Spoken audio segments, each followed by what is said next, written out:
월요일 저녁입니다. 여러분 생방송으로 역전용사들 대한민국 최고의 평론가와 함께 진행합니다. 속보가 쏟아지고 있습니다. 단독 보도, 후속 보도 이런 것까지 다 정리정돈하려니 보통 일이 아닙니다. 그러나 오늘 저녁 이 방송 스픽스 역전용사들 보고 계시면 맥을 탁탁 짚어드리겠습니다. 오늘 여러분들에게 제대로 된 맥을 짚어주실 두 분 소개하겠습니다. 인기 상종가 이병철 변호사님 어서 오십시오. 반갑습니다. 야, 오늘 자 지금 오렌지 컬러고요. 저는 색깔이 약간 좀 검은데 아주 컬러풀한 이런 와 혹시 넥타이에 어떤 의미가 있습니까? 넥타이 색깔이 아주 돋보이는데요. 별 생각은 없는데 보니까 붉은 계통이니까 오늘 국민의힘 다 죽었다 뭐 이런 겁니까? 김건희 특검 관련해서 예. 피바다를 이제 단독 보도할 것도 있고 여러분 이제 기대하셔도 좋습니다. 요즘 너무 바쁜데 월요일 저녁부터 대한민국 최고의 시청자 여러분들을 위해서 나와주신 민주당 김지호 대변인 어서 오십시오. 반갑습니다. 반갑습니다. 월요일이니까 확실히 목소리 좀 큽니다. 네. 금요일 저녁에는 약간 줄어들었던 것 같은데 월요일이니까 확실히 활기가 넘칩니다. 아, 좋습니다. 예. 특히 오늘 뭐 청문회가 별탈 없이 잘 넘어가서 인사청문회가 뭐 보니까 뭐 국민의힘 의원들이 청문회 준비를 제대로 안 하고 왔더라고요. 예. 안 하고 왔다라는 것인지 했는데도 할 게 별로 없다라는 것인지 여러분들이 이제 판단 맡겨드리겠습니다. 저는 오늘 넥타이가 어떻습니까? 넥타이가 한 개 장만했는데 비싸 보입니다. 아, 값은 비싸지 않은데 장만했는데 이 넥타이가 이게 일렬로 잘 안 되는 건 이게 왜 이렇습니까? 내가 딱 묶어야 되는데 하여튼 여러분 반갑습니다. 방송 시작과 동시에 2,500분이 들어와 주시고요. 오늘 아마도 이 방송을 보시는 순간 스픽스가 여러분 덕분에 애청자 여러분들의 열렬한 응원과 성원 덕분에 150만 명을 넘을 수 있을지 없을지 이 방송 하면서 계속 관찰하겠습니다. 현재 스픽스 총 구독자 수가 149만 9,714명인데요. 1499714. 자, 혹시 이 방송 중에 280분 정도가 구독을 하게 되면 이제 대망의 대단한 150만 구독자 달성 여러분들과 함께 생방송으로 할 수 있으니 구독, 좋아요 누르지 않으신 분들 오늘 구독 좀 눌러주시면서 이 방송 봐주시면 더 좋겠다. 열렬하게 스픽스를 응원해 주시는 분 오늘 이 방송에서 역사적인 150만 명을 돌파하자 이러면 다른 분들께 좀 공유 좀 해주시면서 구독 좀 이렇게 적극적으로 권장해 주시면 1499714 이 방송 끝날 때는 150만 돌파 2025년 7월 14일 날 월요일 원래 목표는 7월 17일 재헌절에 150만 돌파하려고 했는데 오늘 돌파할 수도 있겠다라는 생각이 드는데 여러분 좀 도와주십시오. 구독, 좋아요 우와 150만 가자 정현이님 그리고 780번째 좋아요 눌렀습니다. 아유 봄날 회사님 너무 고맙습니다. 늘 이렇게 해주시니까요. 그리고 발레사랑님 김상구 선생님 200만 가자 이정근 여유님 로사님 150만 명 갑시다 월천님 고맙습니다. 정재환 대표 이병철 변호사님 김지호 대변인님 안녕하세요 이렇게 하면서 뒤에 당찬대 갑자기 읽을 뻔했습니다. 당찬대도 있고요 정청래도 있죠.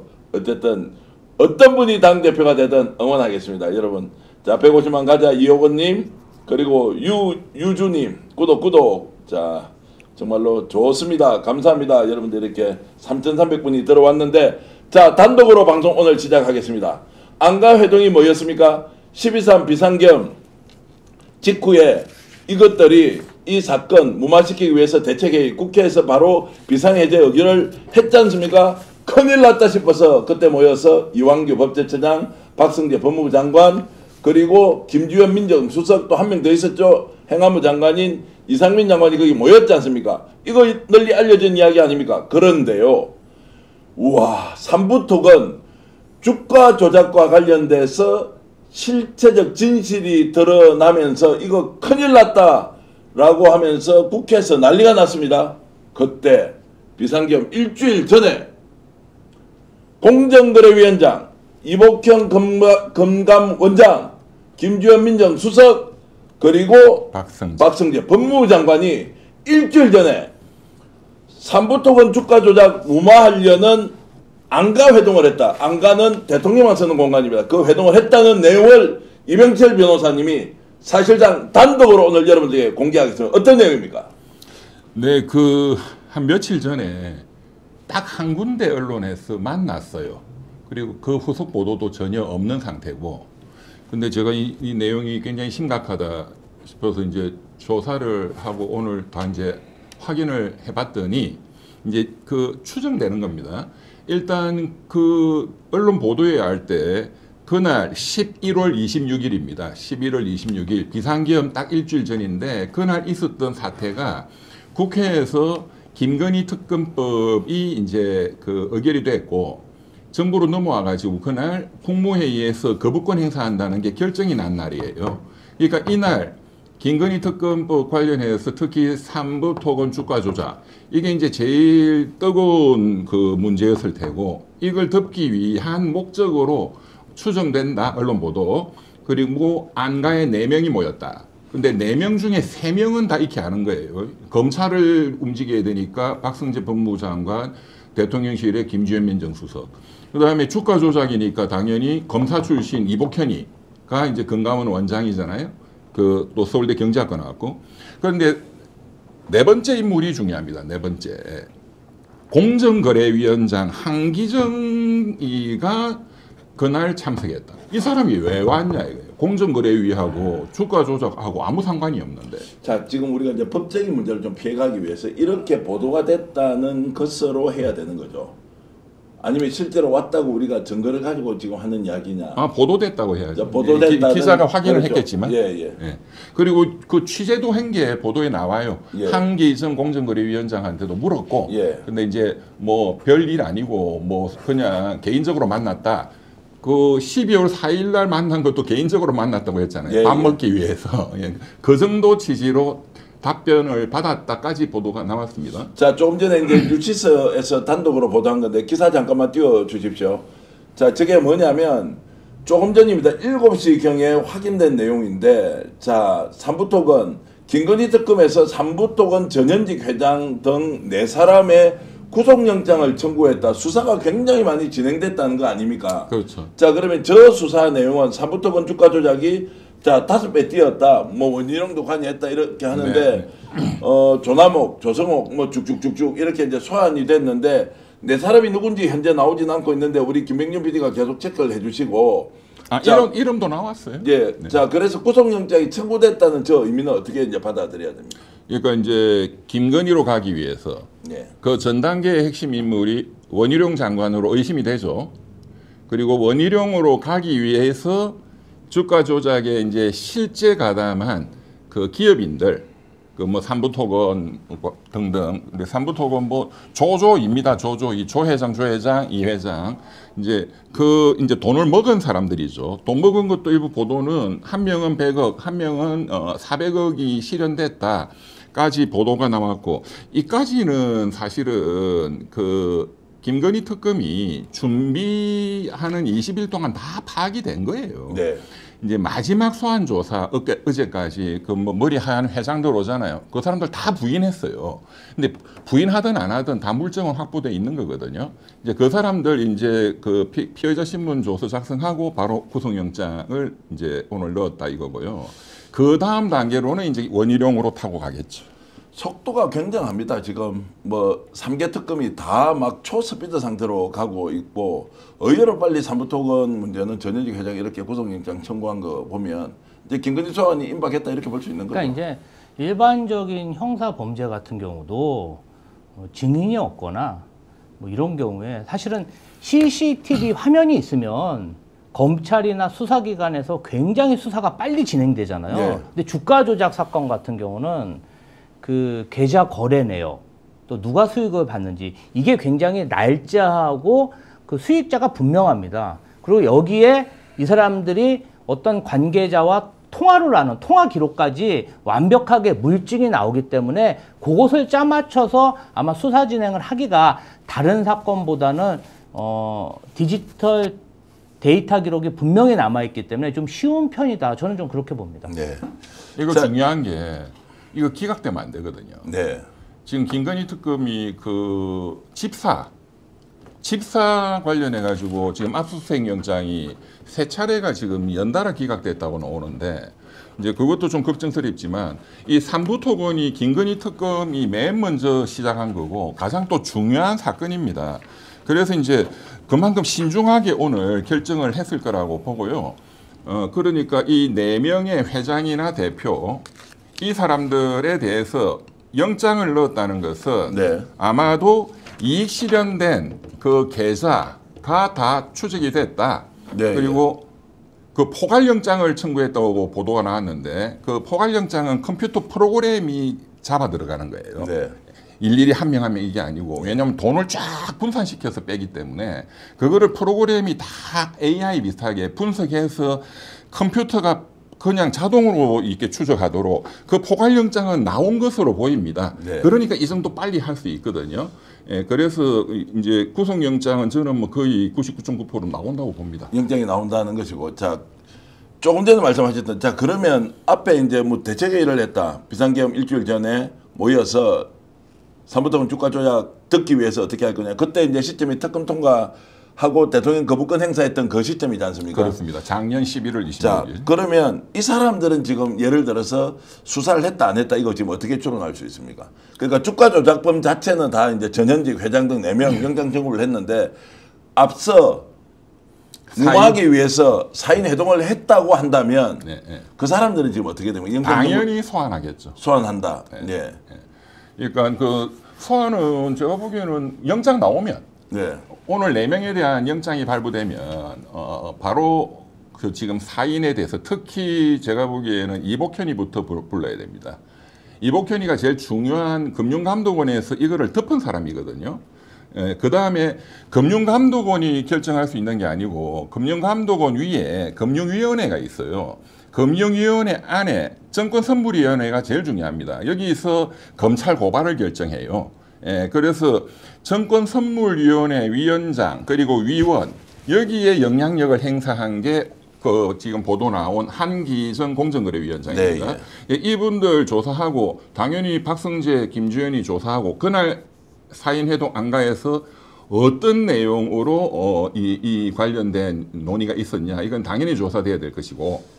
와, 저희들이 릴레이를 보도하는 게 숨이 찰 정도인데 오늘 또 그 민중기 특검이지 않습니까? 지금 민중기 특검에서 자 양평 게이트도 완전히 탈탈탈 털었습니다.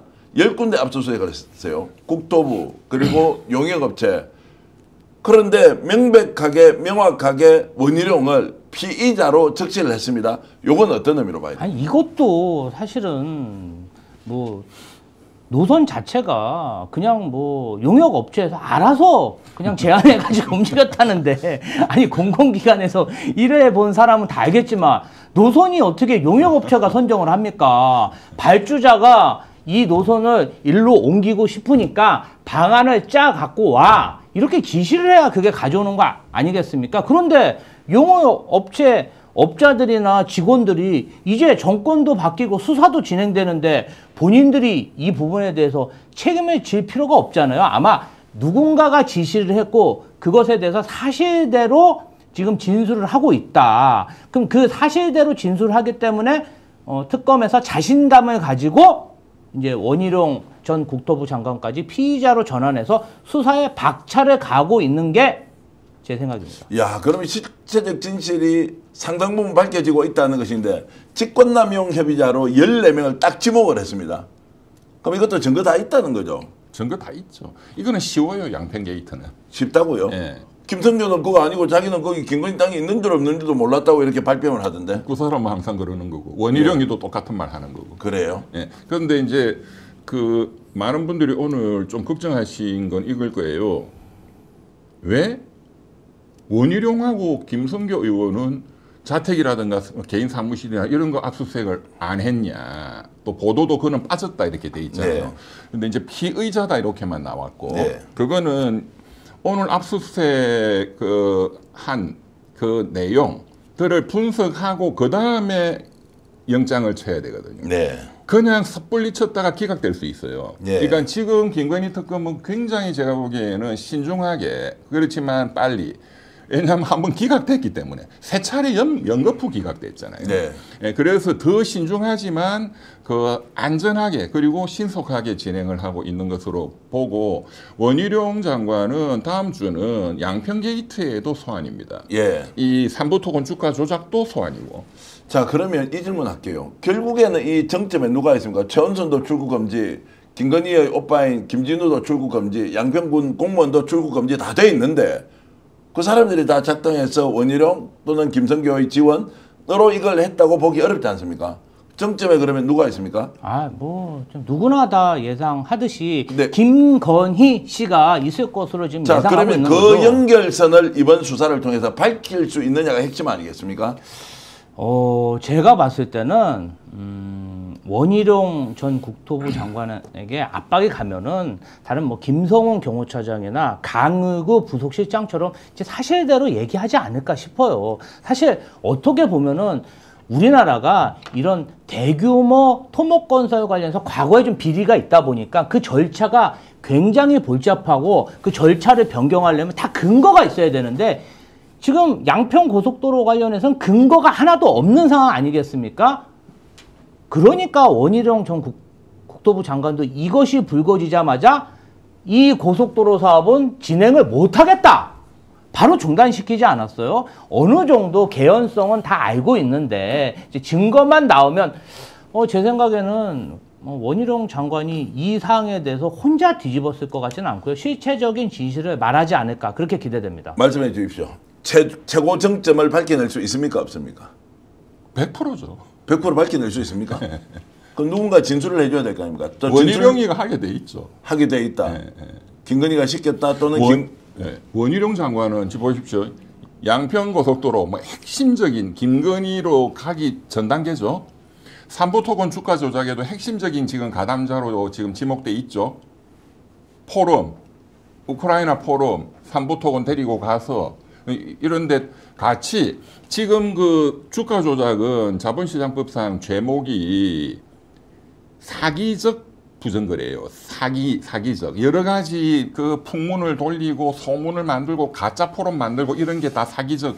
거기에 지금 원희룡이는 굉장히 중요한 그 공범이고 피의자입니다. 그런데 오늘 지금 제가 말씀드린 계엄 일주일 전 안가해동 4명 그 중에 이름이 지금 처음 등장한 한기정 공정거래위원장. 네. 제가 특검이 시작될 때 제가 여기서 앞으로 공정위가 나온다고 말씀드렸는데 예.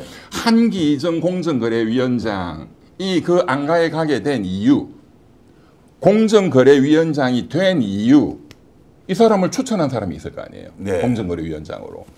그 사람이 원희룡이에요. 아, 그렇습니까? 네. 그렇게 저는 굉장히 거의 99% 추정합니다. 추정을 네. 하고 있다. 그러면은 그 공정거래위원장의 역할은 뭡니까? 그 안가해동에 나간 이유는 그게 중요하죠. 그러니까 3년 전에 윤석열이가 공정거래위원장을 임명할 때 이 한기정 공정거래위원장이 서울법대 82학번입니다. 원희룡하고 동기예요. 네. 그리고 최상목 경제부총리도 서울법대 82학번이에요. 그런데 그 3년 전 정권 출범할 때 원희룡이가 뭐 가장 압도적인 영향력을 행사를 했어요. 뭐 다들 알다시피. 그리고 왜 한기정 공정거래위원장이 주가 조작 안가해동에 가야 되느냐? 자, 이복현 금융감독원장이 가는 거는 자연스럽죠. 금융감독원이니까. 그런데 말씀드렸지만 그 위에 금융위원회의 정권선물위원회를 움직여야 되거든요. 여기서 어떻게 작전이 짜져야 돼요. 금융감독원장은 그 밑에 부하에 불과해요. 그러면 정권선물위원장을 장악해야 되죠. 정권선물위원장은 서울대 경제학과 김소영 교수입니다. 네. 3년간. 금융위 부위원장 겸. 이 사람은 윤석열이의 경제참모지만 그 경제학과 교수고 김소영 교수는 이런 데 막 가담하고 할 성격이 안 돼요. 절대. 짝짝꿍할. 그런데 김소영 교수가 서울대 경제학과 교수이기 때문에 같은 서울대 법대 법학전문대학원 교수이자 법학전문대학원 그 원장까지 한 한기정 교수가 필요한 거고 또 정권선물위원장만 있는 게 아니고 그 안에 위원이 4분이 있거든요. 그 4분 중에 한 분은 한기정의 서울법대 법학전문대학원 그 밑에 교수예요. 이 사람도 한기정이 또는 원희룡이가 추천했을 거예요. 정권선물위원은 굉장히 중요한 자리입니다. 네. 그래서 이 정권선물위원회를 움직이기 위해서 꼭 필요한 사람이 누구냐? 우리 편, 말 잘 듣는 우리 편. 이 누구냐? 한기정이지. 네. 그러면은 조사를 무마시키는 역할이 제일 큽니까? 어떻게 됩니까? 그 작년 11월 26일 날은 조사가 사실상 완료돼 있었어요. 예. 이미. 그런데 이거를 이제 덮어야 되니까 예. 그러면 이게 지금 그때는 이미 저한테도 많은 제보가 들어왔고 주가적이 엄청나다. 네, 예. 이건 골 때린다. 예. 그러면 일단 신용을 해야 되잖아요. 네. 적절할 때 검찰로 보내는 신용을 하는 것부터. 그러니까 검찰 출신 박성재 법무부 장관, 그 김지현 민정수석도 온 거예요. 이제 그 전체 그림을 그렸고, 그다음에 수사를 검감원 조사국의 조사를 어느 정도로 무마하자. 그리고 발표는 언제쯤 하자. 그러면 그리고 그 다음에 3월 달에 이복형 건강원장이 발표를 합니다. 우리가 엄청난 거를 팠다. 100억 원, 기껏 100억 원이 시세 차익이 났다. 그리고 그 다음 달, 이제 올해죠. 올해 4월 달에 드디어 정권선물위원회가 대검찰청으로 고발합니다. 대검찰청에서는 심우정 검찰총장하고 요 법무부 장관 김주현이가 기다리고 있죠. 이 사람들이 다시 남부지검으로 그냥 보내버려요. 남부지검은 수사 안 하고 다시 이복형 건감원으로 다시 보냈다. 이 그림이 그날 안가에서 다 그림이 완성이 됐다. 그렇게 봅니다.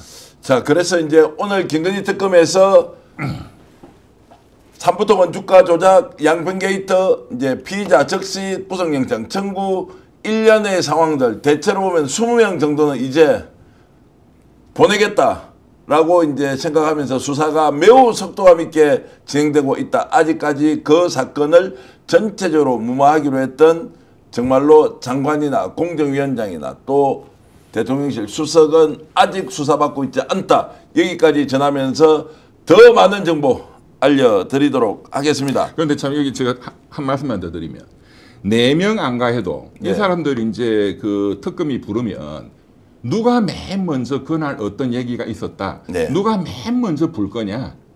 한기정 공정거래위원장이. 그렇습니까? 이 사람은 이 악당들한테 가담된 정도가 적고 예. 검사가 아니잖아요. 그렇죠. 예. 또 교수단 말이에요. 이 사람이 제일 먼저 불 거예요. 예. 계속 불어서 특검 수사가 매우 효율적으로 이루어지도록 자 피의자 여러분 이실직고하시고 광명 찾길 바라겠습니다. 다음 주제 넘어가겠습니다. 윤석열인데요. 우와 이거 지금 무슨 일입니까? 전면 보이콧 상태로 가고 있다는데 뭘 전면 보이콧하고 있느냐? 에이? 지금 특검 소환을 거부했는데 강제 인치 서울구치소에서 빨리 특검 수사 쪽으로 나가라라고 했는데 아예 빵에서 바깥으로 나오질 않고 버티고 있다. 이거 어떻게 된 일입니까? 저는 정신적으로 완전히 무너졌다고 생각합니다. 김성훈, 강일구, 김태효 다 불었지 않습니까? 특히 충격적인 것은 김태호 안보 1차장이 사실 과거의 일이라 최상병 사건 관련해 갖고 그때 당시에 윤석열 전 대통령이 경로를 했는지 안 했는지 기억이 안 난다고 해도 되는데 그렇지. 사실상 그냥 그 정황까지 그냥 아주 그냥 낱낱이 다 증언을 하다 보니까 이제 자기 측근들이 본인이 어떤 지시했던 지시들을 과감없이 증언하고 있지 않습니까? 이제 사실 본인이 감당이 안 되는 거죠. 네. 저는 그렇게 생각합니다. 감당이 안 되기 때문에 모든 조사에 거부하면서 나는 정치범이다. 이 모든 수사 자체가 정치적인 거고 이 정치범으로서 대우해달라. 뭐 이런 투쟁을 하고 있는 게 아닌가 이런 생각이 특검에서는 듭니다. 이런 상황 전혀 예상 못했겠습니까? 아니면 알고 있었다? 예상했겠죠. 예상했다. 예. 그러면 어떤 이제 대책이 있습니까? 특검에서는? 특검에서 사실은 강제 구인을 하려고 네. 어떤 빌드업을 하는 것 같은데요. 예. 근데 이제 또 고령이고 또 이 몸 상태에 어떤지 모르지 않습니까? 예, 예. 또 끌어내다가 상처라도 입으면 또 무슨 쇼를 벌일지 모르기 때문에 조금 특검으로서도 강제 구인하기는 곤혹스러운 상황 같습니다. 자, 냉정하게 강제 구인할 수 있습니까? 자, 감방 안에서 버티고 안 나가라고 있습니다. 하루 종일 버티고 있고 밥도 못 넣어주는 것만 먹고 있으면서 그러면 강제로 끌어내야 하는데 그 안에서는 구치소의 업무이기 때문에 바깥에 수사관들이 이래서 강제로 이렇게 할 수가 없지 않습니까? 네. 자, 이거 어떻게 풀어가야 됩니까? 교도관들이 하는 건데 예, 끝까지 안 나간다고 들어 누우면 방법이 없어요. 그렇습니까? 네. 그 이제 그 다음 방법은 뭐냐?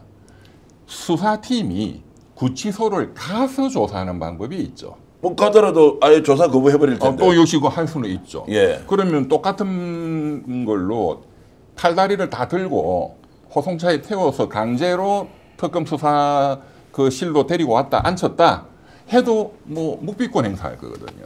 근데 좀 전에 말씀하신 강제로 팔다리를 들고 이렇게 데리고 올 수는 없는 모양이죠. 예, 그 뭐 법으로 불가능합니까? 아니면 그렇게 법적으로 그건 안 된다는 또 유사한 비슷한 대법원 판례도 있어요. 아, 그렇습니까? 안 놓고 그렇게 하는 사람은 어차피 진술을 거부하는 거니까. 예. 그러면 나머지 물증으로 기소하고 입증을 하면 되지. 뭐 끝까지 입을 뭐 열게 할 수는 없는 거잖아요. 그러면은 증거를 제시하는데 당사자가 수사를 받지 않습니다. 그래서 법원에서 최종적으로 이거 내가 판가름하겠다라고 해서 그러면 특검 수사 쪽에서 오히려 불리해지거나 이런 게 없습니까? 오히려 유리해요. 그렇습니까? 법원으로 가면 예. 이 사람이 수사에 이렇게 불응하고 온 터집 다 잡아 왔는데 또 이제 구속되니까 아예 그냥 안 나오고 들어 누워 버린다 이러면은 이 태도가 불량하거든. 네. 그런데 그 법원에 오면 판사가 이 물증도 보지만 이 피고인의 태도를 굉장히 중시합니다. 법정 와서 또 진술하는 태도도 중시하지만 수사 과정에서 보였던 그 성실한 태도 네. 이런 걸 이게 형량에 직접 영향을 줘요. 예. 수사 받을 때도 굉장히 성실하게 이렇게 하면 형량이 예를 들어서 5년 날게 막 이런 식으로 하면 판사가 때릴 수 있는 더 풀로 때려버리거든요. 네. 그러니까 본인한테 불리해요. 그러니까 특검은 불리할 게 별로 없어요. 자꾸 불로 조치고 막 언론에 보도되고 하면 정치적인 효과는 시원한 효과는 있겠지만, 네, 예. 그러니까 특검도 다 알죠. 네. 예. 자, 지금 변호사님 그런 예. 것도 있지 않을까요? 지금 윤석열 전 대통령이 저지른 죄목 자체가 자꾸 전 대통령 말씀에 막 씨. 비판이 많기 때문에 대변인이라서 그렇습니다. 아, 대변인 그렇게 해야 돼요? 좀 존칭은 써줘야 된다. 네, 그 네. 내란죄다 보니까 뭐 무기징역 아니면 사형 이러다 보니까 저런 태도를 보이고 있는 게 아닐까. 어차피 버린 뭐 이렇게 해봐요. 예. 그렇진 않을 것 같고요. 왜냐하면 그 변호인들이 프로들이거든요. 김홍일 씨라든가. 이 사람들은 작전을 이제 한 며칠 사이에 지금 구속되고 한 며칠 사이에 작전이 완료가 됐어요. 그 힌트를 얻을 수 있는 게 그 서정욱 변호사. 네. 그 오늘 방송에 그 힌트가 나오던데 서정욱 변호사는 그냥 막 재판정 가서도 박근혜 대통령 때처럼 그냥 나가지 말고 그냥 나는 법정도 안 간다. 예, 그렇게 해라. 그런데 그렇게는 하지 않을 겁니다. 법정은 나올 거예요. 그런데 이제 서정욱 변호사 얘기는 지금은 덜어눕고 이제는 정치투쟁이다. 예. 그런데 그렇게 하면 법정에서 불리하거든요. 서정욱 변호사는 그런 식으로 극우파들을 선동을 하는 거지. 예. 그러나 그것은 현명하지 못하고 또 변호인들도 다 그냥 사임해라. 서정욱 변호사 주장이 뭐 변호인이 뭐가 필요 있냐. 변호인들도 다 정치투쟁이다. 근데 사임하면 이 중재는 국선 변호인이 그냥 무조건 붙어야 돼요. 근데 그렇게 되면 이제 딱 작전이 드러나는데요.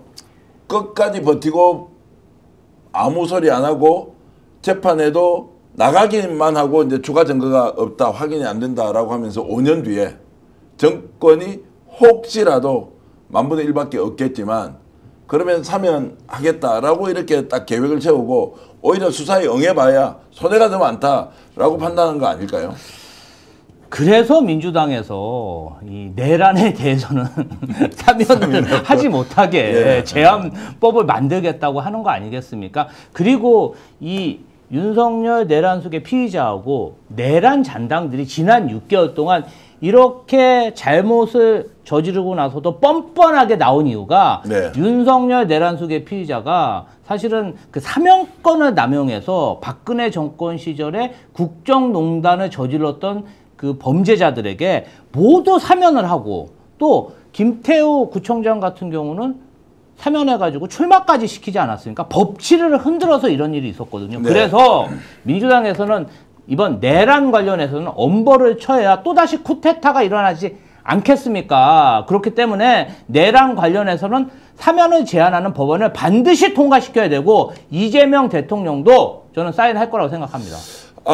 예, 알겠습니다. 지금 여러분 좀 긴급한 상황이 생겨서 우리 이 방송을 보러 오신 이항희 님이 계신데 김병준 PD 좀 내려와서 스튜디오 근처에 지금 계신 모양인데 좀 모셔다 오시면 좋겠습니다. 아마 카페에 계실 것 같은데 자 도착했다고 하는데 스튜디오 1실인가요 2실인가요 했는데 나가서 모시고 좀 와서 방송 좀 보게 해주시면 고맙겠고요. 자 오시는 분들 함께 방송하겠다라는 또 우리 참여 희망자들 계신데 제가 010-8596-0073 010-8596-0073에 이렇게 문자 남겨주시면 시간 될 때 특히 이병철 변호사님 보러 오시겠다는 분 많이 있었는데 자 몇 분씩 이렇게 불러서 우리 방송 직접 관람하도록 그렇게 하겠습니다. 지금 동시 접속이 한 9,500분 와 오늘 굉장히 더워서 이렇게 많이 들어오실까 생각했는데 와 주셨습니다. 기왕에 이렇게 약간 주제를 바꾸는 상황에서 제가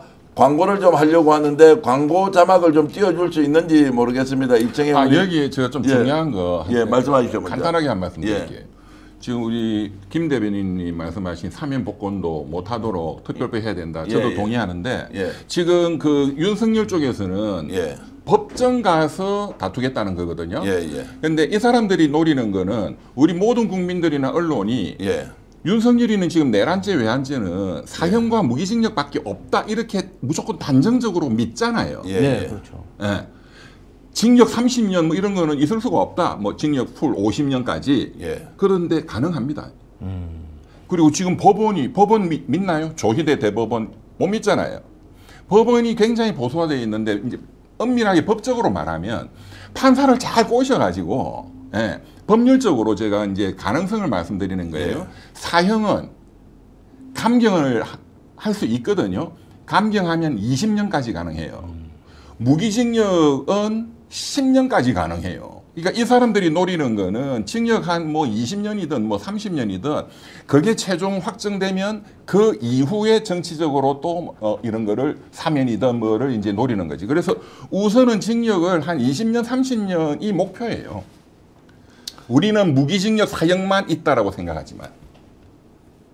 자, 그래서 그러면 지금부터 이제 우리가 이런 상황을 어떻게 이제 쳐다봐야 하는지 함께 고민을 좀 하기로 하고요. 제가 지금 방송 중에 여러분들 좀 죄송하긴 한데 오늘 이렇게 함께 보기로 했던 분이 지금 어디에 와 계신지 모르겠습니다. 일단 아까 이 주변에 계셨었어요. 그러니까 주변에 계셨는데 저희들이 뭐 방송 준비한다고 워낙 방송 준비 1시간 전부터는 정신없이 방송에 이제 집중을 하고 있어서 그런데 우리가 그 지금 2354로 시작합니다. 거기 한번 모셔주시면 좋겠고요. 자, 윤석열 강제 조사와 관련된 이야기 지금 이제 계속 이어가고 있습니다. 여러분들 9,500분 정도 들어와 계시고, 자, 윤석열이 지금 이제 감옥에서 약이 없다, 이거 큰 문제다라고 하면서 아예 이것을 원천적으로 차단한다는 이야기도 나오고 있습니다. 이것도 실제로 그럴 수 있습니까? 아니면 약간의 차고 또 언론 플레이를 통해서 변호인단이 바깥에서 전혀 인권을 지켜주지 않는다라고 하는 이 부분은 어떻게 봐야 됩니까? 약이 없다?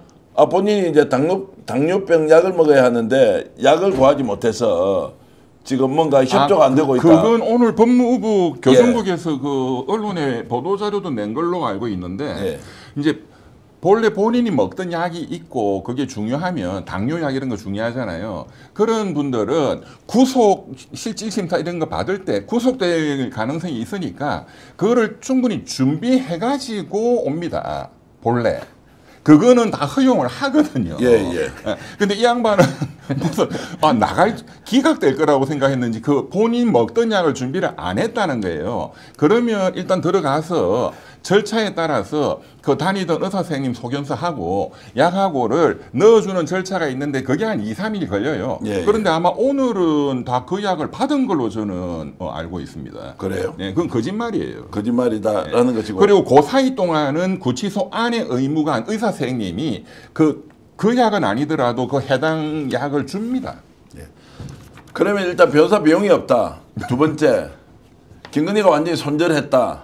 라고 하는 부분은 우리 김지호 대변인 솔직히 어떻게 보세요? 아니 그러니까 아까 약 부분도 가족들이 옥바라지 하면서 그 당뇨약 같은 경우는 사실은 그걸 안 먹으면은 생명에 영향을 줄 수 있기 때문에 매일 먹어야 돼요.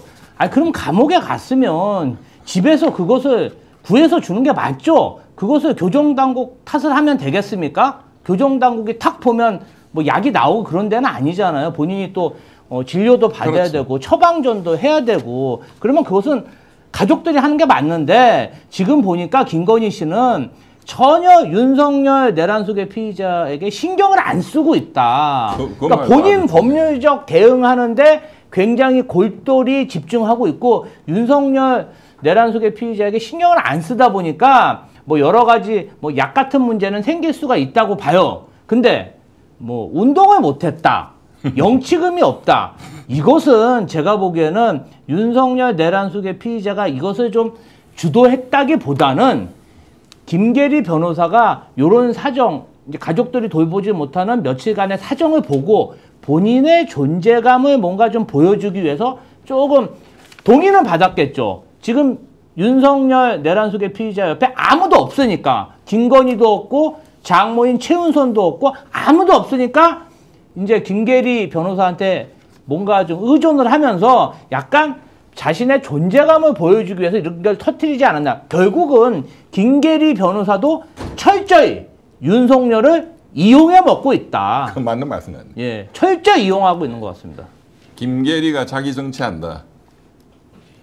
김계리가 자기 정치한다. 왜냐하면 김계리는 변호사기 때문에 네, 약을 넣어주고 이런 절차를 잘 알거든요. 예. 그리고 뭐 영치금이라든가 이런 걸 다 아는데 완전히 터무니없는 소리를 하니까 이거는 자기 정치하는 거라고 봐야 되겠죠. 자, 그러면 이제 지금부터 특검은 어떻게 해야 됩니까? 내란 특검 이제 윤석열 문제 이렇게 이제 버티기로 가서 아예 보이콧을 해버린다라고 했을 때 어떻게 할 거냐가 이제 굉장히 중요하지 않습니까? 내란 특검은 지금 해야 될 게 너무 많잖아요. 뭐 외환죄 지금 수사할 것도 너무너무 많고 예.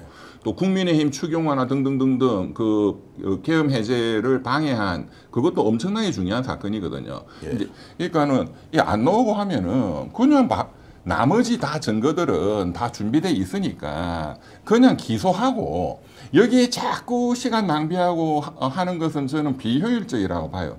그러니까 그 다른 외환죄에 더 집중하고 외환죄 관련해서 다시 또 윤석열이를 뭐 강제 인치를 하든 또 구인을 해서 또 조사를 해야 되겠죠. 그러나 이런 데에 시간을 낭비할 필요는 없다. 저는 그렇게 봅니다. 지금 바로 그냥 기소하는 게 나아요. 기소하는 게 낫다. 네. 이제 실제 어떻게 할 것 같습니까? 내일까지도 이제 일단 구치소에서 인치를 좀 해달라고 요구하고 못할 겁니다. 이렇게 가면 안 한다. 예, 뭐 끝까지 안 나오겠죠. 예. 그러면 강제로 끌어내 올 수도 없고 오더라도 그냥 묵비권 행사할 거니까 필요가 없거든요. 예. 그리고 피의자 신문 조서는 사실상 법적으로 별 의미가 없어요. 네. 본인이 인정하고 자백하고 하면 의미가 있는데 또 뭐 부인하다 보면은 또 수사관이 다른 거를 물증을 들이대고 또 여기서 헤매고 이런 게 기재가 되면은 의미가 있는데 그냥 묵비권 행사해 뿌리면은 그 기재되는 게 없거든요. 질문만 쭉 있고. 그리고 피의자 신문 조서는 법률적으로 법정으로 가면 검사 앞에서 작성한 피신 조서도 나 이거 부인 이러면 끝이에요. 휴지예요. 그러니까 여기에 그렇게 신경을 쓸 필요가 없어요. 자, 그렇게 되면 지금 윤석열은 실제로 본인이 저지른 범죄가 드러날 것을 뻔히 알고 주변 사람들이 다 진실 고백을 할 것이니 빼도 박도 못한다라는 것 때문에 안 나오는 게 확실합니까? 아니면 정말로 우리 김지호 대변인이 이야기한 것처럼 멘탈이 그냥 붕괴된 거예요. 그냥 세상 만사 다 싫은 거예요. 그냥 나 포기야. 자포자기 상태이냐라는 것과 이 두 가지를 놓고 보면 어떻습니까? 구속영장이 발부된 당일 새벽부터 예. 한 2, 3일간은 진짜 멘붕이 왔을 겁니다. 예. 앞에 하나도 안 보였을 거예요. 그 안에 또 막 40도 이상 뜨거웠을 테고. 근데 지금은 정신 차렸거든. 예. 매일 변호인들하고 변호인 접견실에 나와 있을 거예요. 오전 10시부터 오후 5시까지. 지금은 김홍일이나 이런 사람들은 해먹은 게 많으니까 공짜로 다 해주거든요. 네. 이거 그게 시원하니까 변호인 접견실이 있으니까 뭐 시원하고 좋지. 접견실은 에어컨이 나오나요? 아이, 잘 나옵니다. 엄청나게 잘 나옵니다. 그러면 변호인 접견은 몇 시간 할 수 있습니까? 하루에? 오전 10시부터 오후 5시까지. 중간에 점심시간 1시간은 또 빼고. 그러면은 오전 10시부터 오후 5시까지는 점심시간 1시간 빼고는 자유롭게 밖에 나와서 변호사하고 얘기할 수 있는 변호사하고 예. 뭐 자유는 아니지만 어쨌든 내부에서는 그렇죠. 에어컨 나오는 데서 굉장히 자유롭죠. 그러면 저 혼자 바보 같은 생각을 했네요. 혹시라도 호송차 타고 재판하러 나오거나 조사받으면 에어컨이라도 C로 나올 건데 안에 있어도 충분히 에어컨의 혜택을 볼 수 있는 거네요. 아니 접견실에서 스마트폰도 사용할 수 있나요? 안 됩니다. 그건 안 되고요. 그 서울 의왕구치소 가보면 네. 이제 다른 사람들도 접견할 거 아니에요. 예. 거기는 이제 범털들이 많으니까 과거에 제가 가보면은 뭐 재벌 회장도 얼굴 벌게 가지고 변호인하고 막 얘기하고 있고 이게 그 투명한 아크릴로 칸막이가 돼 있거든요. 네. 쫙 다 보여요. 누가 앉아 있다 이런 게. 예. 이 재미스 가면. 혹시라도 거기에서 뭐 다른 걸 할 수도 있습니까? 아, 그거는 절대로 못 하도록 이제 그런 거 가끔 이제 변호사, 집사 변호사 이런 사람들이 몰래 책에다가 뭐 담배를 넣어준다든가 이런 게 가끔씩 걸려갖고 구속되고 하죠. 예, 예. 굉장히 철저합니다. 그게 한 10년 전쯤에는 그런 게 그냥 일반적으로 가끔 있었죠. 일반적은 아니고 몇 년에 그렇습니까? 한 번씩 터지는 이제 조폭 사건 이런 경우에. 조폭 사건 어떤 분이 무용담으로 십몇 년 전에 한 2010년도 전후에는 거기에서 저는 국회에서 지금 윤석열의 교정 기록을 좀 받아서 공개했으면 좋겠어요. 지금 많은 국민들이 윤석열이 시리에 빠져가지고 그 감옥에 그냥 보고 더운데 싶잖아요. 선풍기에 쐬면서 누워있을 줄 알았는데 알고 봤더니 10시부터 5시까지 변호사들하고 같이 농담 따먹기 하면서 에어컨 바람 쐰다고 생각하면 많이 화날 것 같습니다. 그건 달라 하면 줄 겁니다. 예. 예. 아니 지난번에도 제출하러 가니까 윤석열 정권 하에서는 안 줬던 것 같아요. 아니 지금 정권이 바뀌었죠. 정권이 바뀌었으니까 그걸 봐야 된다. 그럼 하루에 접견을 몇 시간 하는지, 아니 이것도 일주일치만 모아놓으면 충분히 지금 어떤 식으로 특혜 대우를 받는지. 그러면 변호사는 예를 들어서 구속이 돼 있는 상황에서 확정 판결 전까지 매일 그렇게 가서 매일 아침 매일 10시부터 오후 5시까지 예. 월화수목금 주말은 안 되고. 주말은 안 되고요. 예. 이거 너무 악의적인 거 아닌가요? 아니 특검 수사는 안 받고 에어컨 바람 나오는 그런 걸 데서 공개를 하셔야 돼 당에서. 야 이거 국회에서 진짜 자료를 받아요. 저 갑자기 망치로 머리를 한 대 맞은 것 같습니다. 재벌 회장 이런 분들 가면은 막 변호사들 막 수십 명 해가지고 집사 변호사라 하죠. 사실은 그냥 농담 따먹기 하는 거죠. 이거 진짜 죄질이 안 좋은데요. 그러면은 이게 한 명이 그러면 아침부터 저녁까지 있어도 됩니까? 또 가능합니다. 10시부터 5시까지 야, 그러면 변호사비도 없어가지고 영치금 400만 원을 이렇게 정말로 모금을 하는 사람이 그 변호사 비용 안 주고 그 사람 이제 아침부터 저녁까지 있느냐, 오후까지. 그래서 이제 이게 또 이제 집사 변호사가 그런 옛날에 뭐 담배를 준다든가 이런 사건들 터지고 해서 계속 제도를 보완을 해가지고 네. 사실 지금 준비해야 되는 재판도 멀리 있고 지금 당장 없는데 하루 종일 그냥 농담 따먹기 한다 이런 걸 막으려고 예, 예. 또 변호사가 들고 오는 그 서류 자료 소송 어떤 게 있는지 이런 것도 철저하게 또 이제 요새는 체크를 하거든요. 예. 그럼 이제 그거 막으려면 변호사를 여러 명 써요. 변호사 한 명이 한 2시간 오전에 앉아 있고 이제 끊어가지고 그러면서 여러 소송 자료를 별도로 만들어서 오죠. 요 질문까지는 좀 드려보겠습니다. 그러면 거기에서 이야기는 어디까지 할 수 있고 어디까지 할 수 없다. 옆에서 기록을 합니까? 그건 안 됩니다, 절대로. 아니 그러니까 예를 들어 옆에 있는 그 제가 이제 실제로 면회 가보면 그 옆에 어떤 말을 하는지 다 쓰고 하지 않습니까? 네네. 그러면 거기에서 변호인과 함께 있는 이런 시간은 뭔가 안 기록을 한 됩니다. 예, 그 가족들 면에는 그 우리 이렇게 뉴스나 이런 데 영화에 보듯이 옆에서 무슨 말 하는지를 예, 기록을 예. 또 하고 녹음도 하거든요. 예. 왜냐하면 증거인멸 이런 걸 예, 할 수 예, 예. 있으니까. 그러나 변호인과의 접견은 예. 일체 그게 안 됩니다. 그럼 녹음도 안 하고. 됩니다. 아, 예. 어떤 말을 하는지 아예 모르네요. 모릅니다. 그럼 뭔가 작전 지시를 할 수도 있고, 뭐 변호인을 통해서 이제 그런 건 가능하죠. 아, 불법적인 행위가 일어나더라도 그것이 무엇인지 알 수 그건 없다. 알 수가 없습니다.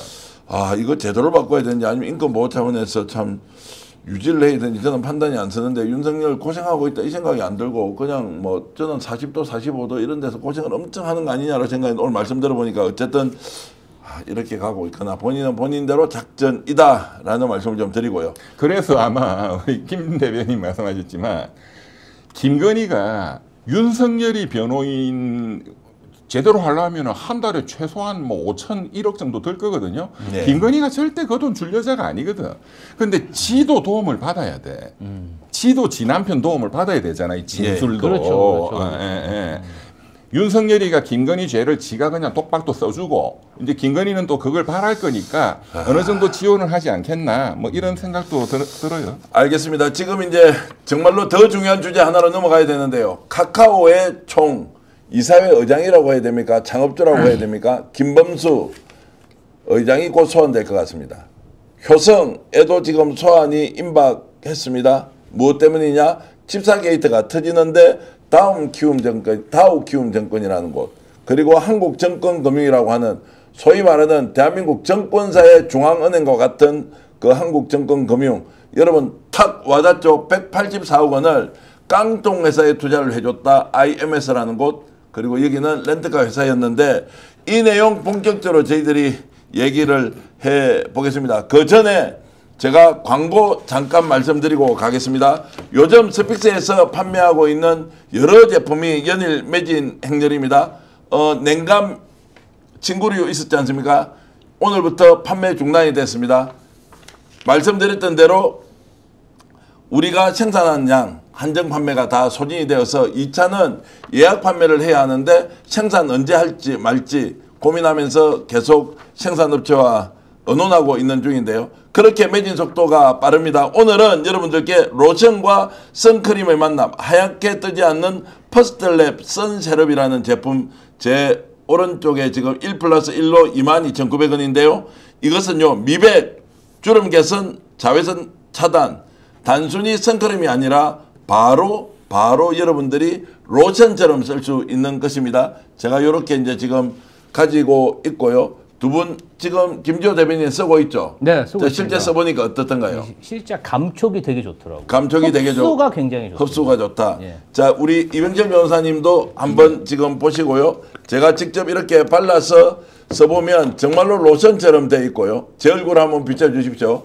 자, 제가 이렇게 이제 발라보면 확실히 화장한 효과가 있고, 제가 요즘 방송할 때 선크림 대신 화장품 대신 이렇게 요걸 직접 발라서 쓰고 있는데 효과가 화장품과 거의 유사하고 당연히 타지 않으니까 너무 좋은데 이 제품의 기능과 성능이 미백, 주름 개선, 자외선 차단 효과, 그래서 선크림이라고 하지 않고 선세럽이라고 하는데요. 이것을 1+1로 22,900원에 드리는 것은 대한민국에서 존재하지 않는다. 일동생활 건강입니다. 일동제약 아시죠? 거기에서 제대로 된 상품 저희들에게 1100세트만 일단 공급해 주기로 했는데 22,900원 한 개 가격인데요. 두 개 드리고 있고, 우리 화면의 왼쪽 창에 보시면 선착순 공동구매 특가 로션과 선크림의 만남, 자, 이 제품 판매하고 있으니까 필요하신 분들 꼭 오늘 주문해 주시면 1100개 아마 내일까지 갈까 말까 생각이 드는데 필요하시면 써보시고 마음에 들지 않으면 다 반품해 주십시오. 당연히 받아드립니다. 확실하게 괜찮은 제품이라는 걸 추천해 드리고, 자, 조금 전에 말씀드렸던 그 주제로 넘어가 보겠습니다. 대기업들이 줄줄이 소환되는데 누구냐? 대기업 총수입니다. 자, 카카오와 관련된, 그리고 효성과 관련된, 왜 이들은 184억의 깡통 회사 투자를 결정하게 됐느냐? 이병철 변호사님, 이렇게 빨리 이제 소환 조사를 한다. 얼굴이 좀 확 바뀌었으면 좀 바르고 나니까 확실히 좋아졌습니다. 예. 이거 항상 들고 다녀야 돼요. 들고 다니고, 예, 꼭 써주시면 고맙겠고요. 자, 이렇게 해서 소환 조사를 이렇게 이제 전격적으로 하는 이유, 증거가 많이 나왔다는 겁니까? 어떻게 봐야 됩니까? 그러니까 이제 그 밑에 사람들 조사를 어제까지 많이 했거든요. 네, 예. 그 다음에 특검이 열받았잖아요. 압수수색 영장은 법원에서 3차례 기각하고. 네. 그러니까 이제 일단은 임의조사 형식으로 그 회장들을 소환해서 이 사람들 진술을 받겠다. 왜냐하면 그 회장쯤 되는 사람들이 돈도 많은데 와서 억지로 거짓말을 안 하거든요. 다 풀어. 김건희 쪽 뭐 어느 쪽에서 부탁받아서 했다. 왜? 그 밑에 사람들이 다 진술이 이미 확보가 돼 있기 때문에 뭐 김모 회장이든 누구든 부르면은 사실은 수사는 어렵지 않게 진도가 나갈 겁니다. 그리고 그 진술을 가지고 다시 영장을 청구하겠죠. 네. 자, 그러면 혹시 대기업 이야기하면 약간 이제 당 대변인으로 좀 부담스럽고 이런 게 있습니까? 언론은 부담되는 거 없습니다. 없죠. 네. 다행입니다. 그러면 이제 질문 공격적으로 하겠습니다. 참고로 현대건설이 뭔가 짬짬이 해가지고 저 가덕도 10조 5천억 이거는 우리가 막 길길이 날뛰면서 보도하고 나니까 다른 언론이 안 쓰더라고요. 그래서 뭐 그 문제는 하여튼 우리끼리 죽기 살기로 싸우자라고 하고 있는데, 자, 카카오 김범수가 만약에 이 돈을 투자를 해줬어요. 그리고 30억 투자한 걸로 지금 나오거든요. 이게 문제가 되어서 사법 처리되는 것은 기정사실일 테고 혹시 구속이 될 수 있나 안 되나 이제 이런 생각도 좀 드는데 어떻게 전망하십니까? 제가 봤을 때는 이런 거예요. 스픽스가 예. 방송을 하는데 네. 이준석이 지난 대선 토론에서 이상한 발언을 했잖아요. 네. 근데 앞으로도 그런 발언을 할 수도 있어요. 네. 그럼 스픽스에서 180일간 매일 불러서 방송할 수 있습니까? 망하죠. 우리. 아니, 저는 그렇게 못한다고 봐요. 예. 이게 제가 예를 든 건데, 지금 그 김건희 씨의 집사처럼 행동했다는 김예성 씨가 그 최은순 씨의 은행 잔고 증명서를 위조한 거잖아요. 징역형 집행유예까지 받았죠. 사기꾼이잖아요. 예. 사기꾼인 회사에 180억이 투자됐다는 것 자체가 저는 이게 있을 수가 없는, 이 사람들 다 바보입니까? 사기꾼이 임원으로 있고 대주주로 있는데 이렇게 제가 봤을 때는요, 한국증권금융에서 먼저 투자를 했을 겁니다.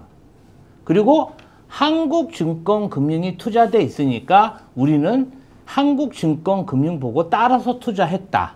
이렇게 주장하겠죠.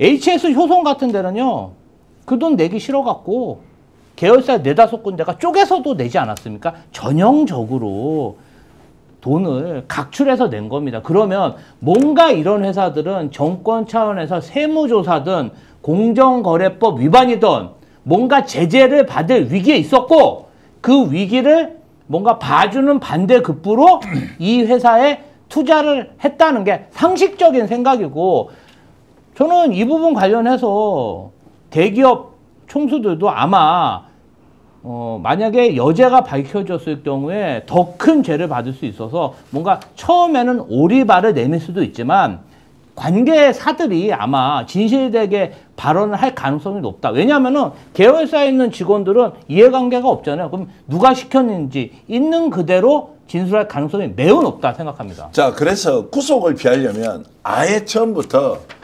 요구했고 어쩔 수 없이 회사에 배임이 될 수도 있지만 정치적 외압에 의해서 어쩔 수 없었습니다라고 이렇게 이실직고하고 실토하는 게 어떻습니까? 이게 좀 죄를 경감시키는 작전으로 괜찮은 거 아닌가요? 대기업 쪽에서 보면. 사실은 몇 년 지나서 생각해 보면 그렇게 할 걸 이렇게 생각하는데 예. 처음에는 지금 우리 김 대변인이 말씀하신 것처럼 절대로 돈에는 꼬리표가 있는 거예요. 그냥 네. 돈 주는 사람 없어요, 절대로. 대가가 있으니까 주는 거거든. 예.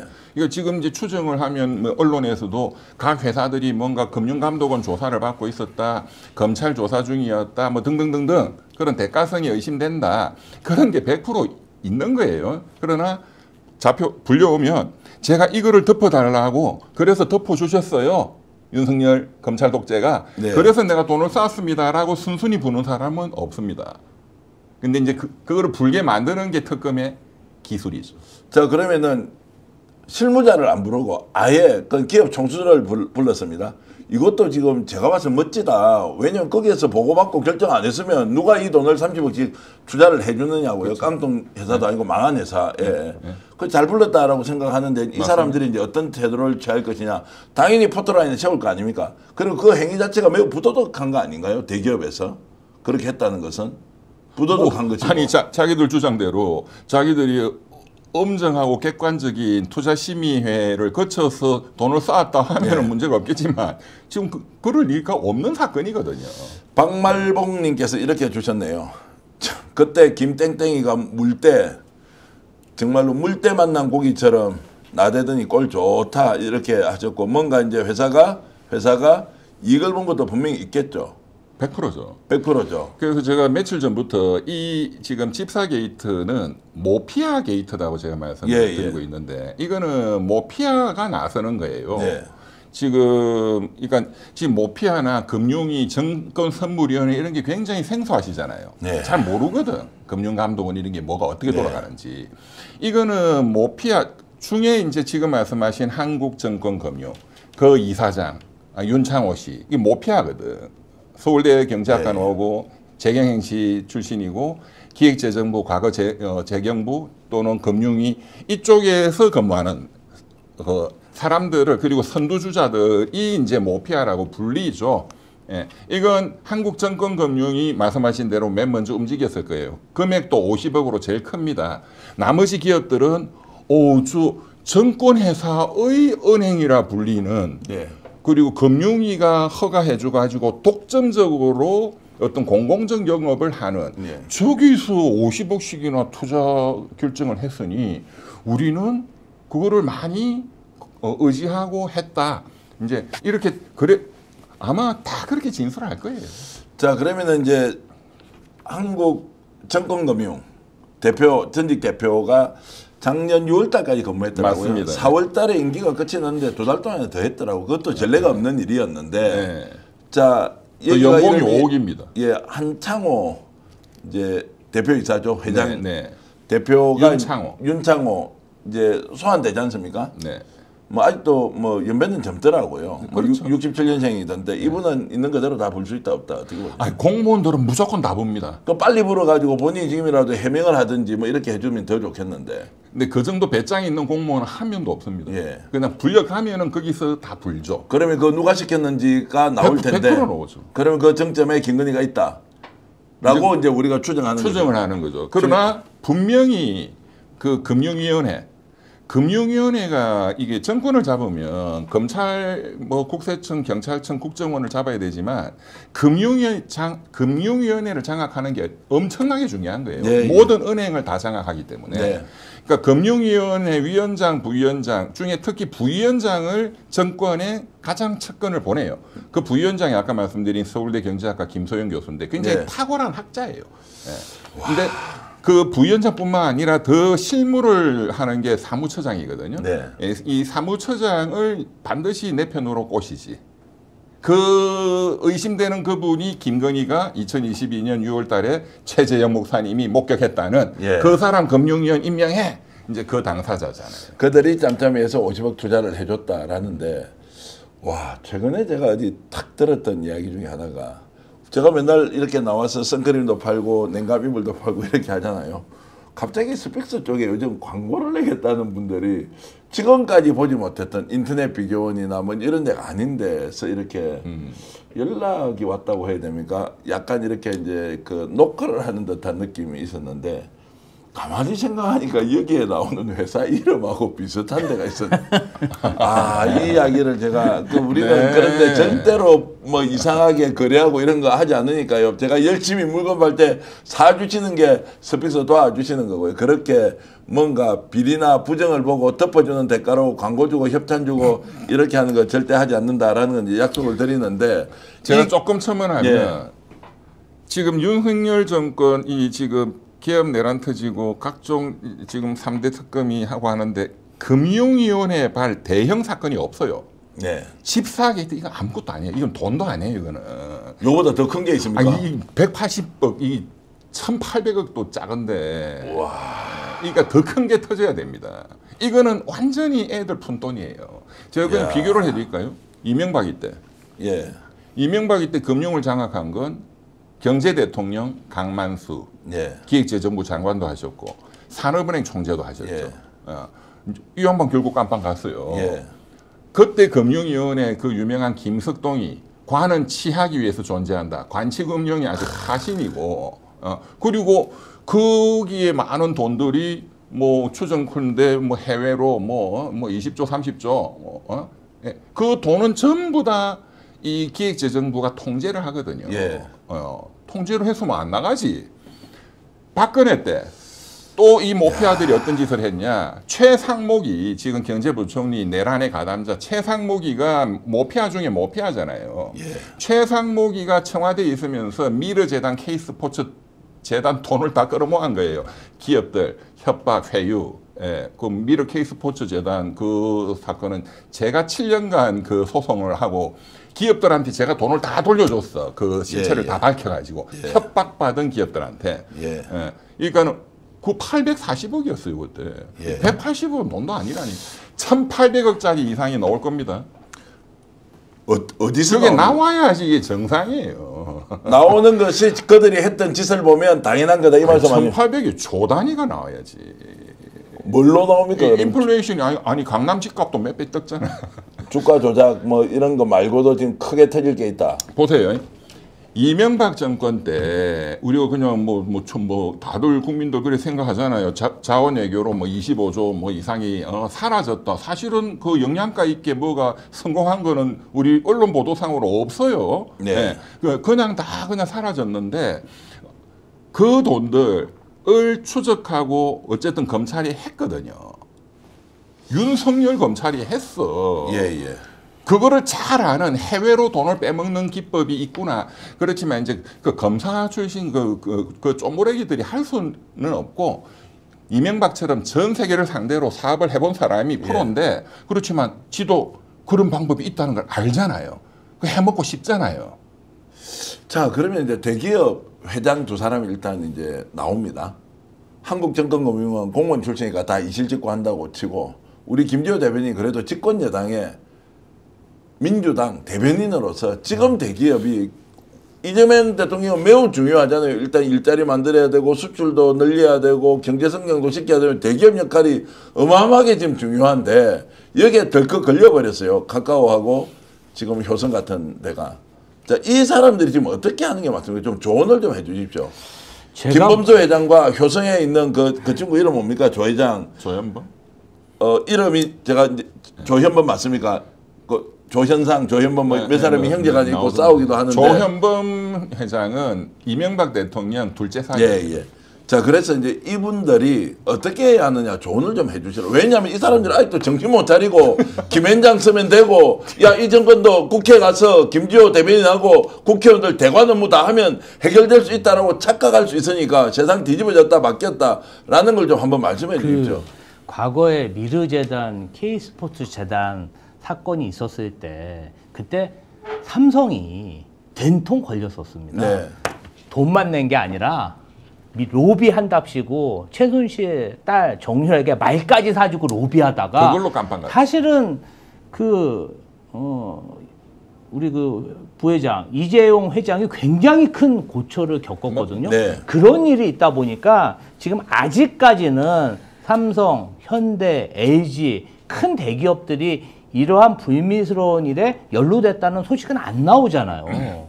자, 사실 그때 다 감옥 한번 갔다 오신 분들이 과거에 노무현 대통령 때 또 현대차 그룹에 한번 감옥 갔다 오셨잖아요. 한 번 감옥을 갔다 오신 대기업 총수들은 그걸 핑계로 댈 수 있으면 정권 차원에서 이루어지는 이런 비리 사항에 손을 안 대려고 합니다. 본인들이. 한번 당해본 적이 있기 때문에. 근데 제가 봤을 때는 이 효성이든 카카오든 다음킴이든 그런 경험이 좀 없었던 것 같아요. 그래서 본인들이 여기서 말씀하신 대로 좋은 변호사를 쓰면 피해갈 수 있다. 이렇게 생각할 수도 있지만 지금 정권 초기지 않습니까? 또 특검이잖아요. 저는 이 사항이 너무 분명하기 때문에 그냥 조사 진행되면 이실 짓고 빨리 이야기하는 게 상책이다. 이렇게 생각합니다. 그래서 빨리 갔다 오는 게 답 아니냐 이런 생각이 저는 드는 거예요. 이제 이런 말을 우리만 할 수 있습니다. 시청자 여러분 좀 이해해 주십시오. 지상파 종편 하기 어렵습니다. 왜냐하면 다 광고가 걸려있고 협찬 걸려있고 한데 그렇죠. 근데 우리가 솔직하게 이야기하는 것은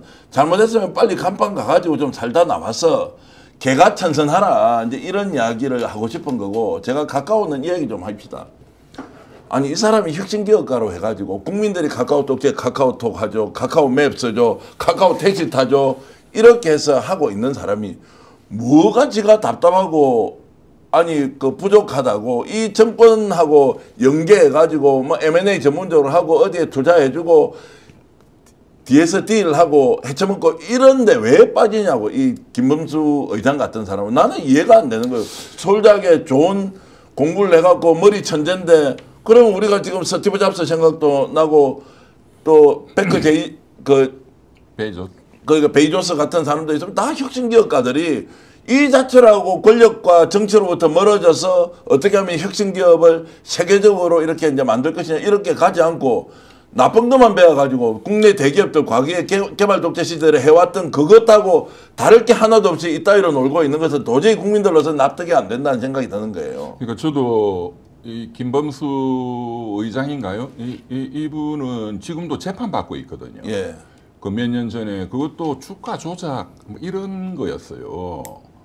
그러니까 아니 본인이 본인의 능력으로 이 거대한 사실은 지금 대한민국에서 혁신기업이라는 게 거의 없잖아요. 미국은 다 혁신기업인데 한국은 전부 재벌 4세예요. 그런데 그래도 정말로 거기서 정말 한두 명밖에 안 되는 훌륭한 기업을 만들었는데 왜 수년 전에 그런 지금 재판받고 있는 그런 주가 조작 이런 데 또 손을 댔는지. 그러니까 저는 그때 그리고 일부 보도도 그렇게 나옵니다. 그때 이제 금융감독원 조사도 받고 검찰의 조사도 받고 할 때에 그것을 무마하는 조건으로 이 돈을 김건희 쪽 이 라인으로 줄을 잡아서 쐈다. 그리고 이제 또 뭐 어느 언론에 보면은 조사받던 게 또 이제 무마된 것들도 있다. 또 지금 다른 기업들도 그렇게 나오는 거 보면 참. 김범수 의장 이 양반은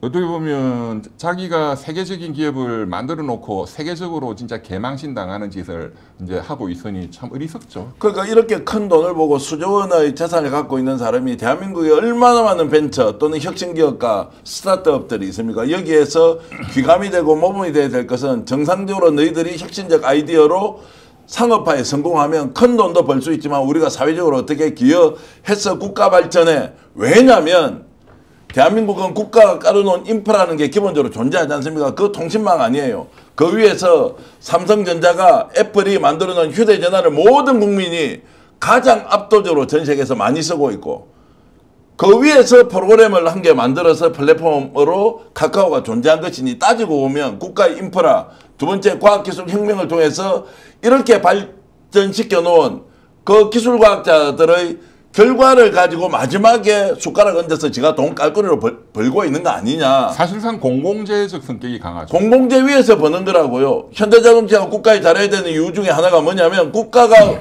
도로라는 것 인프라를 깔아주니까 자동차도 파는 것이지. 그렇죠.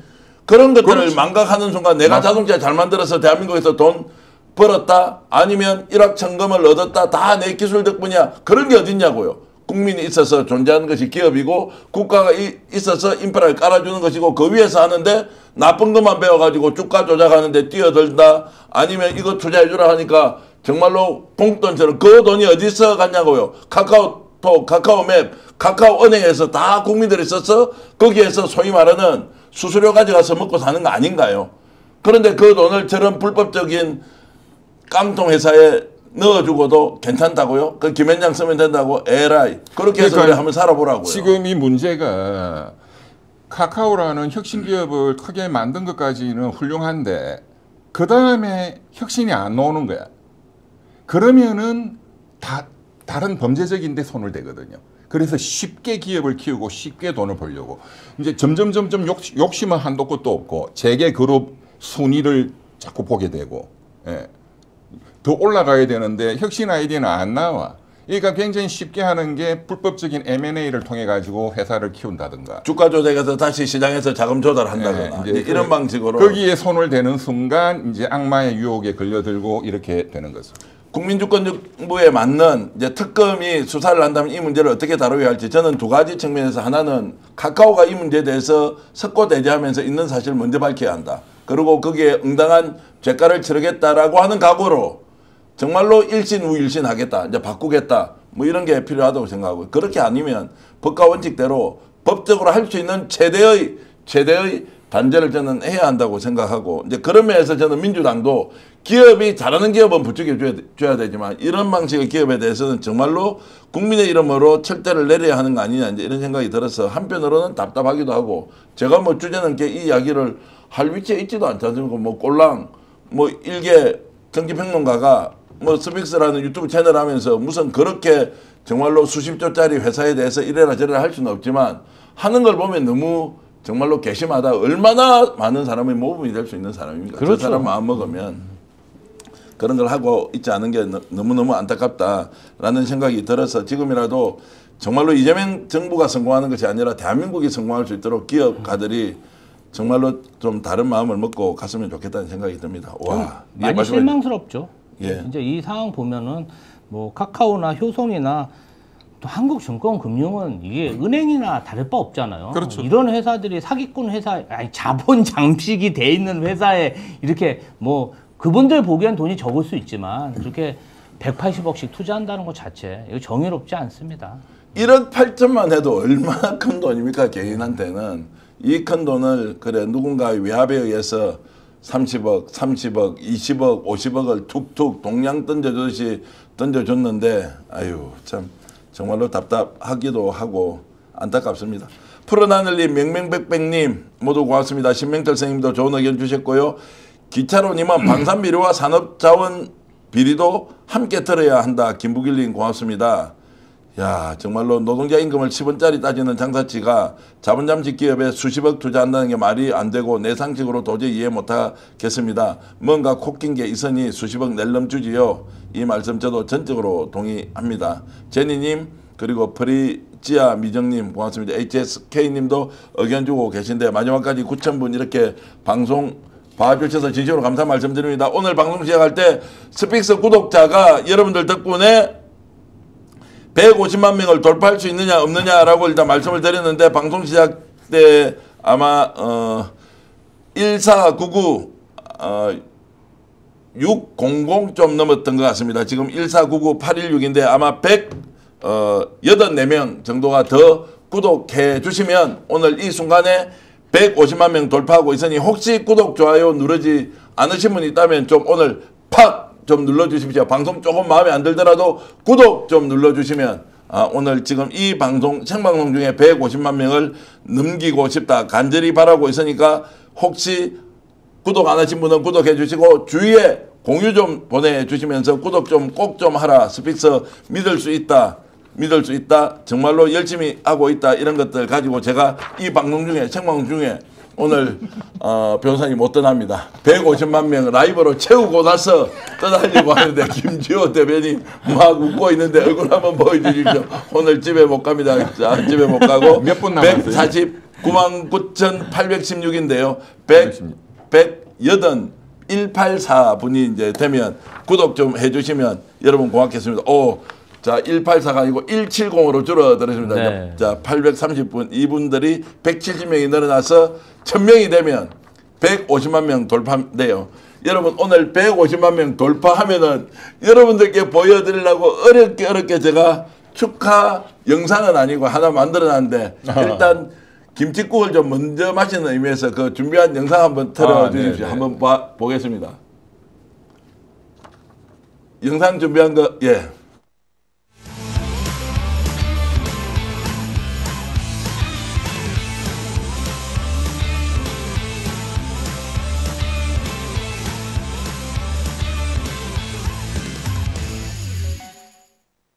자, 제가 오늘 김치국 방송을 하고 있습니다. 오늘 방송 중에는 150만 명이 돌파되지 않겠느냐라고 생각했는데 우와, 자 854까지 올라갔기 때문에 146명이 남았습니다. 아까 180몇 분이 남았죠. 네. 김지호 대변인 오늘 밤 안 쉬어도 되겠습니다. 뭐 괜찮습니다. 안 쉬어도 되고 여러분들 좀 좋아요, 구독 이렇게 눌러주시고요. 좋아요도 지금 5,900분 정도 돼 있는데 더 많이 눌러주시면 고맙겠습니다. 푸른 하늘님 진심으로 감사드리고요. 그리고 고현수님 저보고 조언과 충고를 해주셨는데 고맙습니다. 오늘 내가 좀 많이 떠들고 있는데 앞으로 다른 분들 말씀 많이 이제 듣도록 하겠습니다. 그리고 신명철님은 정계환 대표님 즐겁게 해주시다. 구독 150만 명 갑시다 이렇게 주시고, 무지개님은 와 구독 누르고 시청합시다 이렇게 주셨고, 지상파보다 스픽스다 이런 말씀, 떡 돌려요 하셨는데 김미미님 오십시오. 떡을 제가 맛있게 장만해 드리겠습니다. 스픽스 전 대표님 정말 열심히 하고 있습니다. 좋은 방송 스픽스 김말용님, 체리 블루점님 자 주셨는데, 광고 하나 말씀드리겠습니다. 인터넷 비교원입니다. 최대 128만원 놓치지 마십시오. 인터넷 TV 신규 가입 시 48만원, 휴대폰 구입 시 최대 50만원, 그리고 정수기 렌탈 시 최대 30만원 드립니다. 인터넷 가입과 동시에 알뜰폰 또는 휴대폰 새로 장만 없이 현재 쓰고 있는 휴대폰의 통신사만 변경해도 최대 30만원 혜택을 돌려드립니다. 인터넷 성능은 거기서 거기입니다. 혜택 잘 비교해 보십시오. 인터넷 비교원은 23년 동안 60만 명의 누적 가입자, 그리고 983억 원의 누적 현금 사은법을 지급한 실적이 있습니다. 개인정보 보안도 철저해서 한 건의 보안 사고도 없었습니다. 8억 원 이상의 보정보험을 가입해 한 분도 억울한 일 없도록 준비된 인터넷 비교원, 여러분 가정에 그리고 정수기, 휴대폰 인터넷 비교하실 때는 꼭 비교원, 서경석의 인터넷 비교원 1670-2571, 1670-2571입니다. 네이버에 인터넷 비교원을 검색하시고 상담 신청하면 됩니다. 그리고 로션과 선크림의 만남, 하얗게 뜨지 않는 퍼스트랩 선셋업입니다. 여러분 선크림은 제대로 바르고 있습니까? 이제 선크림이 아니라 선셋업입니다. 선셋업은 바로 화장품 기능과 선크림 기능이 함께 있는 것인데요. 하얗게 뜨고 끈적끈적해서 바르지 않은 분들 많으실 텐데요.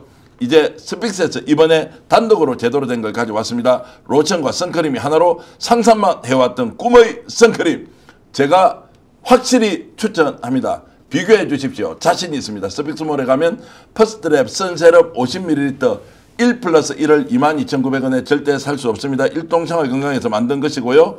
그리고 선크림 스트레스 이제 끝납니다. 제가 계속 쓰고 있고, 자 오늘 부성찬 의원 부부도 쓰라고 제가 줬는데 반응 좋습니다. 그리고 김지호 대변인 쓰고 있고 노영 변호사 쓰고 있는데 아주 좋다는 반응. 자 다시 한 번 더 우리 이병철 변호사님도 쓰시면서 어떤 것인지 여러분들과 함께 공유하겠습니다. 이 가격 절대로 놓치지 마시기 바랍니다. 공동 구매 가격 22,900원. 스픽스몰에 더 많은 제품이 있기 때문에 요즘 스픽스몰 인기가 매우 높아지고 있습니다. 마진보다는 품질과 가격으로 여러분들께 확실하게 물건을 전달해 드려야 한다라고 이제 생각하고 있습니다. 구독, 좋아요 필수다. 최고 진행자다. 로사님, 예, 과잉해서 저를 칭찬해 주셔서 감사드리고요. 야, 열정이 대단한 놈이군 이렇게 이제 주셨는데 여러분들과 함께 가족분들 함께 불러서 두이님 제안하신 대로 스픽스에서 이제 좀 더 150만이 넘어섰을 때 뭔가 이벤트를 새롭게 이제 하려고 준비하고 있습니다. 자, 마지막 순간까지 149만 9,869분 부탁드렸는데 그래도 30-40분이 들어왔다는 것은 너무너무 대단하고 훌륭한 일이라는 거 잘 알고 있습니다. 지금 들어와서 150만 명을 채워주시는 분이 소중한 것이 아니라 한 명부터 시작해서 스픽스가 3년 전에 첫 발돋움을 할 때 여러분들은 1000명일 때, 10,000명일 때, 10만 명일 때, 100만 명일 때 꾸준히 들어와서 저희들을 시청해 주시고 격려 응원해 주신 덕분에 사실은 150만 명이라는 숫자에 이르게 된 것이죠. 150만 명째 오시는 분이 중요한 것이 아니라 한 명부터 150만 명이 될 때까지 아낌없이 성원해 주신 여러분이 바로 스픽스의 주인공입니다. 여러분들을 잘 섬기고 모셔서 여러분들에게 맞는 방송하려고 최선을 다하겠습니다. 우리가 잘한 것이 아니라 여러분들이 응원하고 격려해 주셔서 스픽스가 이만큼 왔다는 것 제가 진심을 담아서 설명을 드립니다. 오늘 역전용사 이병철 변호사님, 제가 한 말씀만 좀 드릴게요. 지금 오늘 돈 이야기가 많이 나왔으니까 지금 특검이 다 돈 추적하는 거잖아요. 이재명 대통령 돈에 대해서 오늘 큰 기사가 났어요. 이재명 대통령이 5급 신임 사무관들 모아놓고 직접 식사도 같이 하면서 특강을 하셨던데 돈을 먹지 마라 이거지. 이제 공무원이 이제 5급이면 고위공무원 아닙니까? 사무관. 돈은 마귀다. 내가 얼마나 검찰이 지금까지 나를 잡아먹으려고 돈을 그렇게 팠는데 내가 완전히 부도덕하고 비윤리적이고 엄청 나쁜 놈이 그간에 됐는데 한 푼도 내가 먹은 게 없다. 나는 그 정도로 정말 철두철미하게 돈에 대해서 자기 관리를 했다. 여러분들 이제 젊은 사무관 공직을 시작하는데 사람들이 전화 오고 차 한잔 마시자. 그 다음에 소주 한잔 마시자, 그 다음에 룸살롱, 그 다음에 돈. 그러면 검찰에 불려가면 그 사람들이 다 기록해가지고 다 검찰이 알고 있더라. 제가 그 3년 전에 이재명 대통령, 그 당시 대통령 후보를 제가 윤석열 캠프에서 조사한 내용을 조금 구체적으로 말씀을 드리면, 그때 제가 이제 그 이재명 비리 국민검증특위 부위원장 맡아서 대장동 그때 사건이 터졌고, 이게 알고 보니까 결국은 윤석열 그리고 그 감옥소 간 박영수 특검의 게이트였잖아요. 다 감옥소 갔지만 대장동이 4,500세대입니다. 그 다음에 백현동 옹벽 아파트 비리, 그게 1,200세대예요. 합해서 5,700세대를 제가 그때 전부 다 전수조사를 했어요. 그 소유자 전부 다 그냥 딸딸 긁어서 다 조사를 했는데, 지금 재판받고 있는 일부 뭐 업자들, 그런 사람들 거는 그때 다 파악을 했어요. 그런데 제일 중요한 건 이재명 당시 민주당 후보의 연관성을 파악해야 되는데 정말 1원도 안 나왔습니다. 그 정도 털면은 나오거든요, 무조건. 근데 그때 1원도 안 나와서 제가 이분은 다른 거는 몰라도 앞으로도 돈을 털면은 한 푼도 안 나온다. 그래서 제가 3년 동안 검찰이 막 그렇게 법카 같은 거 쓸데없는 거 털고 할 때 백날 해봤자 돈으로는 안 나올 것이다. 그런데 이제 오늘 그런 신임 사무관들 앉혀놓고 같이 또 식사도 하면서 돈은 막이다. 나는 돈에 대해서는 정말 철두철미하게 내가 관리를 했다. 그 말씀을 제가 듣는 그 특히 공직에 계시는 분들한테는, 또 젊은 후배들한테는 꼭 말씀드리고 싶고, 그런 차원에서 제가 다른 거는 모르겠습니다. 이재명 정권 5년 동안 이재명 대통령이 또 스스로 내 가족들 다 감시해라 해서 특별감찰관 임명해라고 하셨잖아요. 네. 거기에 대해서는 정말 자신 있는 분 같다. 그런 말씀을 드리고 싶습니다. 오늘 그 강의가 또 매우 좋아가지고, 와, 공무원들 이 정도면은 정말로 국가를 위해서 헌신과 희생을 하더라, 내가 충분히 공직자로서 존경받고 살겠다, 이제 이런 느낌이 들었다는 이야기도 저도 들었습니다. 역시 이제 좋은 말씀 해주셨고, 그런 이재명과 가까운 김지호는 좋겠습니다. 가깝잖아요. 뭐 가깝다고 이렇게 선출직으로 뭐 저희가 어떤 겹불을 쬐 일이 없고, 네. 저희는 오히려 불이익을 받았지 뭐 이렇게 덕벌 일이 없어서 네. 열심히 성남에서 뛰고 있습니다.